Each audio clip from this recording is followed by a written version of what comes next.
Welcome to the bird media. నేను మీ పవన్ కృష్ణమూర్తి. కేసులు ఏమైనప్పటికీ కూడా కోర్టుకి నేను రాను అని చెప్పి కోర్టు వారికి తెలియజేశారు ఆంధ్ర రాష్ట్ర మాజీ ముఖ్యమంత్రి వైఎస్ఆర్సీపీ అధినేత పులివెందుల ఎమ్మెల్యే వైఎస్ జగన్మోహన్ రెడ్డి. మీరు వింటున్నది నిజమే. ప్రత్యేక భద్రతా ఏర్పాట్లు చేయాల్సి వస్తుంది. నేను కోర్టుకి అటెండ్ అయితే ప్రత్యేక భద్రతా ఏర్పాట్లు చేయాల్సి వస్తుంది కాబట్టి అది రాష్ట్ర ప్రభుత్వానికి భారము. అందుకే నేను కోర్టుకి రాలేను. నేను ప్రజల సొమ్ము ఖర్చు పెట్టను. పాడిందే పాటరా పాచిపళ్ళ దాసరా అని వెనకటికి ఒక సామెత చెప్పేవారు. అలాగా 2019లో అధికారంలోకి వచ్చిన తర్వాత కూడా మొట్టమొదటిసారి ఫస్ట్ టైం కోర్టుకి, అంటే ముఖ్యమంత్రిగా ప్రమాణ స్వీకారం చేశాక, అంతకుముందు పులివెందుల ఎమ్మెల్యే కానీ ప్రతిపక్ష నేత కానీ ప్రతి శుక్రవారం కూడా కోర్టు మెట్లు ఎక్కడం దిగడం అయ్యేది. అప్పుడు ఎటువంటి భద్రతా ఏర్పాట్లు, ప్రతిపక్ష నేతగా ఎటువంటి భద్రతా ఏర్పాట్లు ఇవన్నీ కూడా పెద్దంత పట్టించుకోలేదు.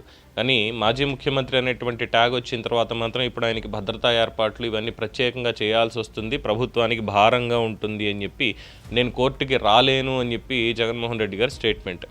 విచ్ ఇస్ అగైన్ ఇంకొక పాయింట్ని మళ్ళీ ఇక్కడ మనకు తీసుకొస్తుంది. ఏంటంటే సామాన్యుడికి డబ్బున్నోడికి న్యాయం సమానం కాదు. దేశంలో న్యాయం అందరికీ సమానమే, చట్టం అందరికీ సమానమే అనేటువంటి పదాన్ని ఇక మీద సుప్రీంకోర్టు గౌరవ చీఫ్ జస్టిస్ దగ్గర నుంచి సాధారణమైనటువంటి జిల్లా జడ్జి వరకు, లేదు మన చిన్న కోర్టుల జడ్జిల వరకు ఎవరు మాట్లాడినా, ఏ పెద్ద మనిషి చెప్పినా, ఏ రాజ్యాంగబద్ధ పదవిలో ఉన్న వాళ్ళు చెప్పినా దయచేసి మీ మాటలు వెనక్కి తీసుకోవాల్సిందే విత్ డ్యూ రెస్పెక్ట్. న్యాయం అందరికీ సమానం కాదు. ప్రత్యేక భద్రతా ఏర్పాట్లు వైఎస్ జగన్మోహన్ రెడ్డి గారికి ఎందుకు చేయాలో తెలీదు. అపోహలు క్రియేట్ చేసుకోవడం తప్పితే ఇంకోటేమీ లేదు. సో న్యాయ వ్యవస్థను ఆయన గుప్పెట్లో పెట్టుకుని ఆడిస్తున్నాడు అనే మాట ఇక్కడ అప్లికబుల్ చేయొచ్చా? ఇది ఒక ప్రశ్న.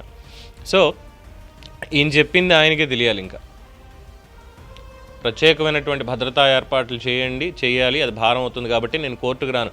ఇక అత్యవసరమైతే, బాగా అత్యవసరమైతే వీడియో కాన్ఫరెన్స్లో నేను అటెండ్ అవుతాను.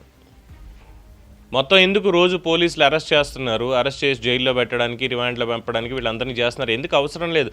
ప్రతి ఒక్క ఇంటికి కూడా ఒక కానిస్టేబుల్ని కూర్చోబెట్టేసి ఎవరైతే నిందితులు ఉన్నారో వాళ్ళందరి ఇంట్లోనూ జూమ్ కనెక్షన్స్ పెట్టేసి జడ్జి గారు కోర్టులో కూర్చుంటారు. అక్కడి నుంచి ఈ వాదోపవాదాలు ఇవన్నీ కూడా వినిపించేస్తే అయిపోతుంది. ప్రతి ఒక్కళ్ళు వర్చువల్గానే అయిపోతాయి.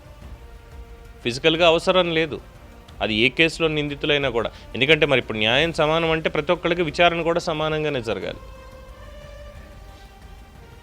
ఇలా వైట్ కాలర్ జాబుల్లాగా లేదంటే రాజకీయ నాయకుల్లాగా చేసుకొని మేము వర్చువల్ విచారణకే వెళ్తాం, మేము సామాన్యులు మాత్రం వాళ్ళని కుక్కను కొట్టినట్టు కొట్టి తీసుకుని వెళ్ళాలి, కోర్టులో పెట్టాలి, బోన్లో నించోబెట్టాలి, తర్వాత జైలుకి పంపించాలి, ఇలాంటివన్నీ ఏంటంటే వివక్ష అనేది ఇక్కడ అసలు క్రియేట్ అవుతుంది చాలా క్లియర్గా.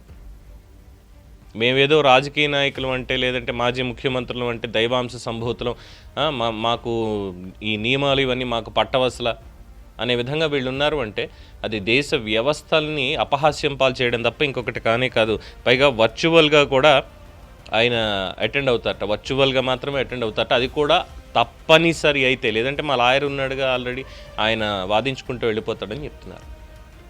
పొద్దున్న సామాన్య నేరాల్లో ఉన్నటువంటి వాళ్ళు ఎవరైనా సరే మా తరఫున లాయర్ని పెట్టండి, ఎందుకంటే ప్రభుత్వం లాయర్ని పెట్టాలి, వాళ్ళకి ఆ స్థామత లేకపోతే లాయర్ని పెట్టండి, లాయర్ని పెట్టి వాదించమని చెప్పండి, నేను రాలేను కోర్టుకి అని వాళ్ళు అంటారు, అనొచ్చు అనే రైట్ వాళ్ళకు ఉంది ఇప్పుడు ఇలాంటివన్నీ చూసిన తర్వాత. సో ఏం చెప్తున్నారు అనేది అర్థం కావట్లేదు. ఇది ఏంటంటే ఇది పర్టికులర్గా ఎందులో వచ్చింది, నవంబర్లో మన అక్టోబర్లో 15 రోజుల పాటు లండన్ పర్యటన కోసం వెళ్ళి ఆదరాబాదరాగా వెనక్కి తిరిగి వచ్చేసినటువంటి జగన్మోహన్ రెడ్డి గారు ఆ పాస్పోర్టు లేదా ఫోన్ నెంబర్, ఈమెయిల్ ఐడి ఏదైతే ఇచ్చారో ఫోన్ నెంబర్ అనేది ఫేక్, అది ఎవరిదో తెలియదు, ఇవ్వకుండా వెళ్ళిపోయారు అని చెప్పి మన సిబిఐ వాళ్ళు ఆల్రెడీ దానికి సంబంధించి పిటిషన్ వేశారు కదా, దాన్ని కొట్టేసింది. ఎలాగో కోర్టు, ఆయన ఎలాగో వచ్చేసాడు కదా, అవసరం లేదని కొట్టేసింది. దాంట్లో ఆ విచారణ అయిపోయిన తర్వాత వ్యక్తిగతంగా హాజరు కావాలి నవంబర్ 14 లోపు అని చెప్పారు. సో దగ్గర పడుతోంది డేట్ అనేది. ఈ డేట్ దగ్గర పడుతూ ఉండడంతో ఇప్పుడు వెళ్ళాలి, ఖచ్చితంగా హైదరాబాద్ వెళ్ళి అక్కడ అటెండ్ అవ్వాలి కోర్టుకి. దీన్ని తప్పించుకోవడం కోసం అని చెప్పి జగన్మోహన్ రెడ్డి గారు వేసినటువంటి పన్నాగంగా దీన్ని భావించాలా? కోర్టు వారు రమ్మన్నారు, కోర్టుకి చెప్తున్నారు డైరెక్ట్గా నేను రాను, అవసరం అయితే వీడియో కాన్ఫరెన్స్లో మాట్లాడతా. ఏంటైతే అంటే కోర్టుని డిమాండ్ చేస్తున్నారు, మీరెవరు నాకు చెప్పడానికి అని చెప్పి. ఇది న్యాయ వ్యవస్థ మీద ఆయనకున్నటువంటి అత్యున్నతమైనటువంటి గౌరవం, సామాన్య ప్రజలకి వస్తున్నటువంటి ఒక అభిప్రాయం. సో షరతుల్లో ఇవన్నీ ఉన్నాయి. మరి జగన్మోహన్ రెడ్డి గారు ఇంకా అక్రమాస్తుల కేసులు ఉన్నాయి. మరి అందులో ఇప్పుడు జడ్జి గారు ఏం వింటున్నారా? విచారణ ఏమైనా జరుగుతోందా? డిశ్చార్జ్ పిటిషన్ లెక్కగా రికార్డు స్థాయిలో అవుతున్నాయి. మొన్న మధ్యన chief justice of India N V Ramana garu కూడా చెప్పారు ఏంటంటే నా కుటుంబాన్ని ఇలా టార్గెట్ చేశారు అని చెప్పి. అది కూడా ఇక్కడ మాట్లాడుకోవాలి. ఇలా చాలా ఉన్నాయి మాట్లాడడానికి. సామాన్యుడికి ఒక న్యాయం, సామాన్యుడికి ఒక న్యాయం కాదు, సామాన్యుడికి అందని న్యాయం. ఇలాంటి వాళ్ళందరికీ కూడా అందుబాటులో న్యాయం. ఇదే వస్తున్నటువంటి అంశం. ఏమంటారు? నేను కోర్టుకి రాను అని తెగేసి చెప్తున్నటువంటి జగన్మోహన్ రెడ్డిని సిబిఐ కోర్టు వారు నడిపించి తీసుకుని వెళ్తారా? వాళ్ళ దగ్గరికి వెళ్ళేంత ఉంది అంటారా? మీ అభిప్రాయాన్ని కామెంట్స్ రూపంలో తెలియజేయండి. చూస్తూనే ఉండండి ది బర్డ్ మీడియా.